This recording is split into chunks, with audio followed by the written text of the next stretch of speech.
Hey everyone, let's take a look at the immune system and inflammation. Inflammation and the immune system are really linked together. Inflammation is a natural response of your immune system to initiate healing and repair in your body. For example, the immune system can trigger the start of white blood cells becoming active to chase after and gobble up viruses and bacteria. A normal response of your immune system, your inflammatory response, would include swelling and heat and pain and stiffness and fatigue. So that's part of your body responding to something going on. When we have an inflammation, that begins on a cellular level, on a really small level, on the surface of the cell, and it initiates a chemical cascade of responses that then spirals out into the rather complex immune response throughout your body. Now, because this is happening on a cellular level, inflammation can happen anywhere throughout your entire body because there's cells everywhere in your body. So when a cell goes into an inflammatory response, that is not its normal function, or it's not doing its normal job. It's an emergency. The cell is trying to save its life and its health, and that of course is stress. That means inflammation in your body causes stress. Now, on the other side, stress also causes inflammation. You see, both are linked that way too, and that also gives us the opportunity to look at, well, if we address stress, we'll also address inflammation. We might come across inflammation more than you realize when you talk about this disease or that disease, or this person has this or that. Anything that ends in the suffix itis means they have an inflammation. Yeah? So inflammation then can also be categorized into two main areas. We have short-term inflammation and we have chronic inflammation. Short-term inflammation really is like a quick response and helps you, for example, heal your muscles and fascia when you did a strong workout. It looks after your sunburn.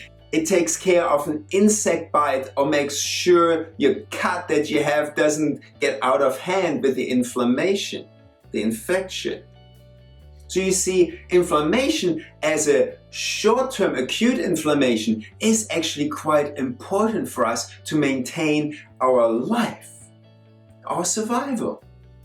The reason why inflammation has gotten such a bad reputation these days is because today we have different regulation of inflammation. We have more triggers, we have more stimulants, we have less of an ability to regulate it. That causes inflammation to become more chronic.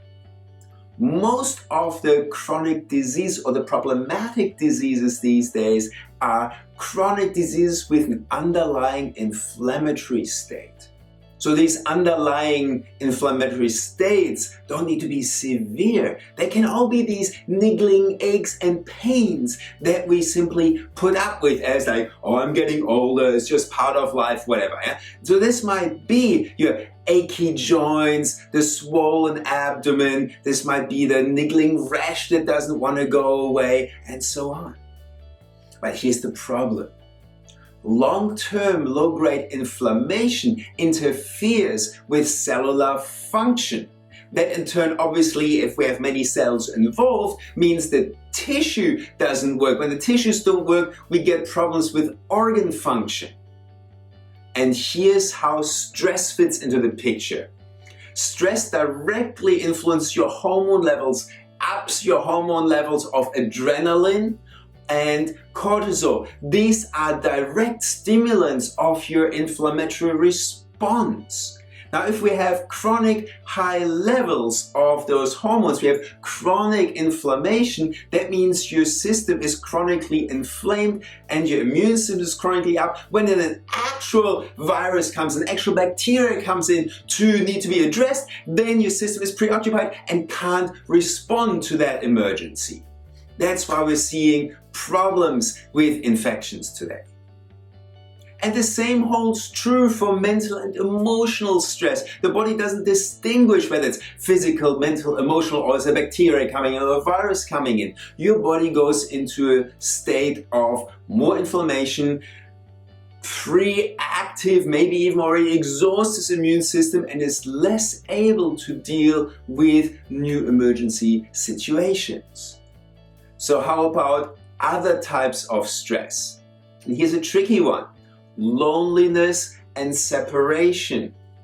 Again, this triggers the stress hormone, increases your inflammation, and at the same time lowers your virus fighting capabilities by lowering your interferon production.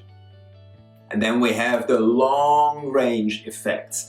When we have chronic inflammation, low-grade inflammation, repeatedly or long-standing throughout our life, as we age, that predisposes us to depression, Alzheimer's, and frailty. Not what we're looking for. We see a common pattern of background for these diseases.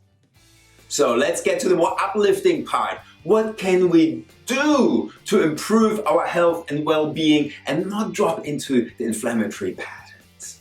And personally, I like to go by a 3-phase approach. Phase 1, stop doing or eating or taking whatever it is that promotes the inflammation in your body. So if you, for example, hit your head against the wall, you're not going to continue hitting your head while you're taking painkillers. Yeah, you stop bashing against the wall, so you're looking at reducing your pain levels.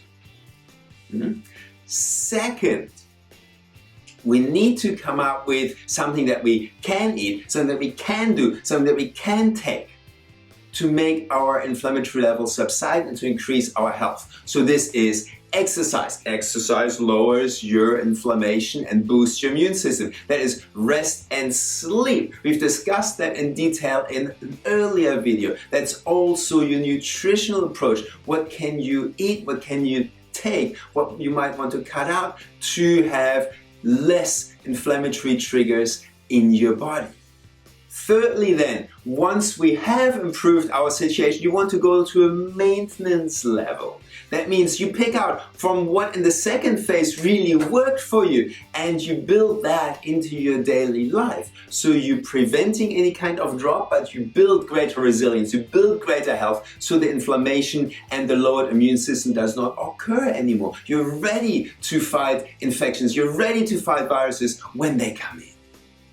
Now, I hope this helps you understand the connection between inflammation and the immune system a little bit better, along with a short roadmap of how to approach your health to be better prepared for lower inflammation and a better immune system. My recommendation for you is to start today to make healthier choices to build a healthier body and a more robust immune system. I'll see you again soon.